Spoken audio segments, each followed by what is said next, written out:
Hello and welcome to Ginger Prime. My name's Brian, and if you're a returning subscriber, welcome back, Soul Nation. Thanks for being a part of an amazing 6% of you who've hit that subscribe button and come back for more videos. Today, we're going on a trip, a nostalgia trip, a 4-year retrospective for Final Fantasy XV trip.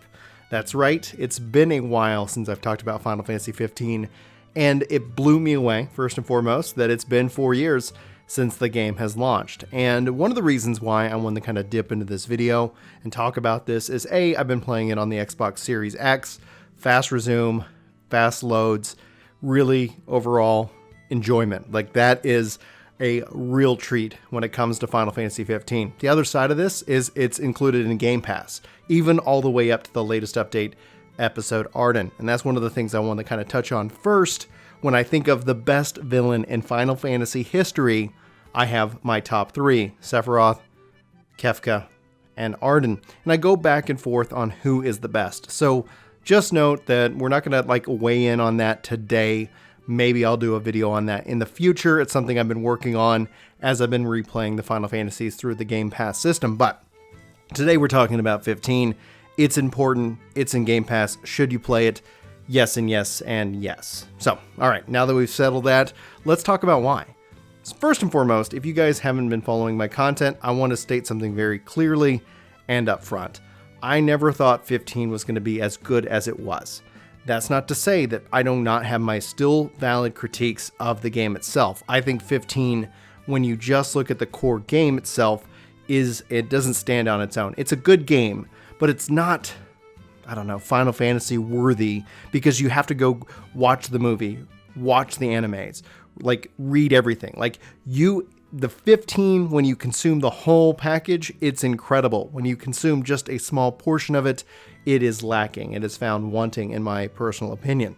But why is it worth it now? Why is it more worth it 4 years later than it ever has been? Well, first and foremost, it costs you nothing if you're part of Game Pass. Second most, the load times for the Series X is insane, or Series S in this case. I'm going to say probably also same kind of concept for the PS5, so just note that this does apply to you in terms of should you revisit this game, or should you start this game in the first place? And the answer to both is actually yes. The reason is there's a lot to unpack here, and depending on when you kind of dip down to the game itself, you can just come back in and really kick back off right where you left off. So why I think this is important is that, like I've said, that I never thought 15 was going to be as good as it was, ties into the core aspect that with 16 on the horizon, 14, all these numbers, right? Sorry, let me catch you all up. Yoshi P took over 14, changed lots of Square Enix culture.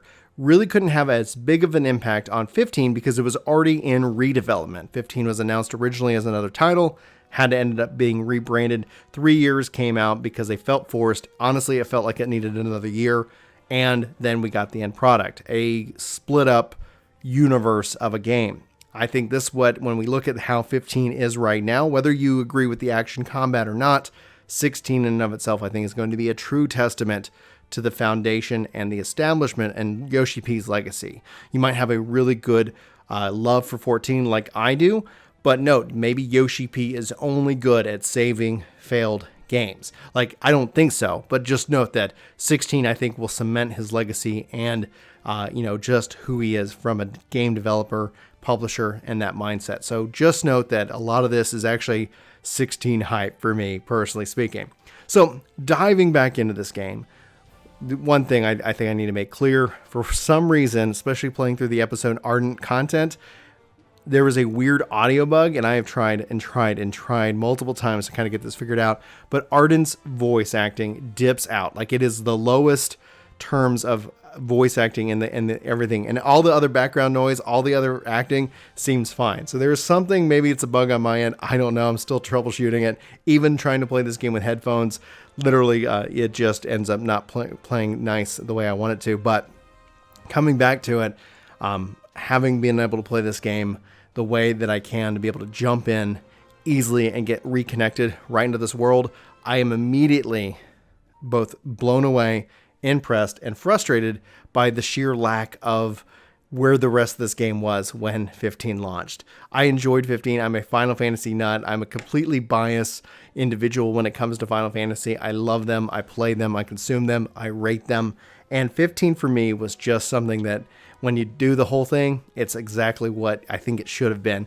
And so coming back in 4 years later, playing through this game, experiencing some of the additional DLC, Ardent in this case, that I was just kind of holding off on for some reason. I honestly have no real memory of saying like, all right, I'll just wait till a new console comes out. Like, it was just that, oh, I'll get around to it. And then I never ended up getting around to just the Ardent DLC itself.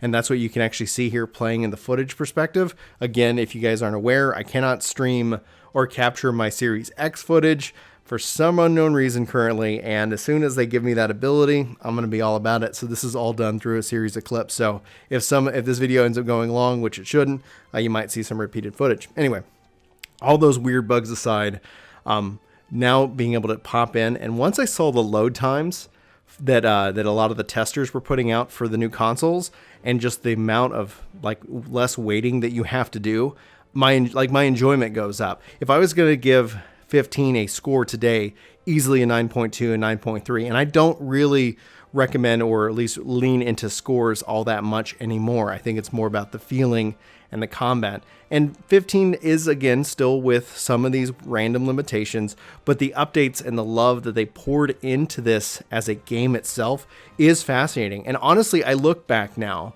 here we are 4 years, and here we are looking at the fact that they canceled DLC, that they really kind of just said, here's Ardent, we're going to just wrap it up here, is a bit disappointing. I would not have minded more, especially on these newer consoles that definitely run and load the game much better. It's one of the things that I want to kind of touch on finally as kind of a last thought as to why I think 15 is a real treat to play, is that they introduced comrades. It's the multiplayer aspect. And while I think the design philosophy mirrors loosely Monster Hunter World in its structure, you say, hey, I'm going to go on this mission, your friends can join you, you go to a camp. Like, there's a lot of downtime in terms of the gameplay.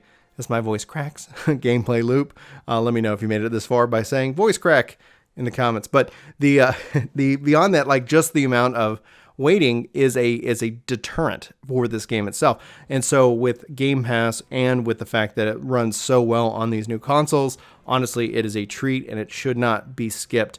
And especially if you've never played a Final Fantasy game and you've already made it this 7 minutes so far into this video, well, you are a legend, and I thank you for doing that. But beyond that legendary status that you just earned, you should definitely go and download it and give this thing a shot. It's got a lot of content, and this is probably where I'm going to get more into advice than opinion.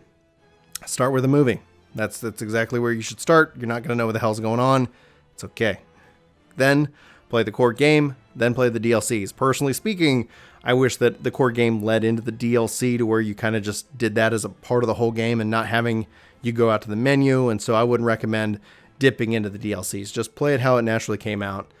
Then essentially finish with the movie. Now, there's also some animes that I think are very important in terms of the characterization of your party and your team, your bros.